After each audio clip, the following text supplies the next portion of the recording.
සමහරක් විට ඔයාලා ශිහාරාගේ YouTube channel එක, TikTok, Facebook accounts දැනටමත් දැකලා ඇති.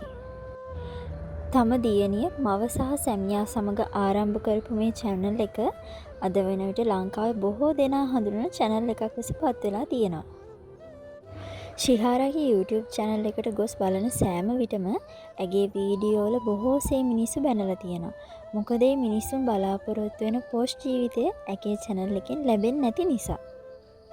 ඒත් තිත්ත ඇත්ත නම් සමහර පෝස්ට් ජීවිතවල නැති එකමුතුකම ඒ පුංචි පවුලෙන් හොඳින්ම බලා ගන්න පුළුවන් අපිට.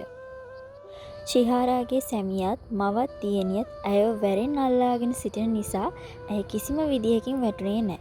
ඇයගේ සෑම දෙයකටම ඔවුන් ඇයත් සමග සෙවණැල්ලමින් සිටින නිසා. එදිනෙදා සිද්ධ වෙන දේවල් vlogs මගින් ඉදිරිපත් කරමින් ඇය ඇගේ සාමාන්‍ය ජීවිතය මිනිස්සුන්ට පෙන්눔 කරනවා.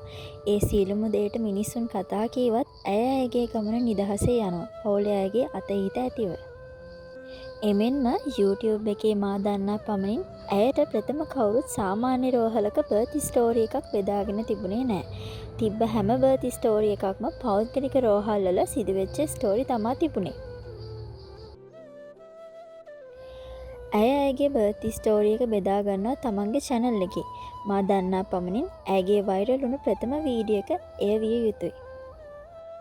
එමෙන්ම ඇය පුංචියට ඇගේ ගෙදර පොඩි ස්ටෝ එකක් කරගෙන යන ගමන් තමන්ගේ මහන්සියෙන් සැමියන්ට හයියක් වෙමින් දියුණු වෙමින් පවතින කාන්තාවක්.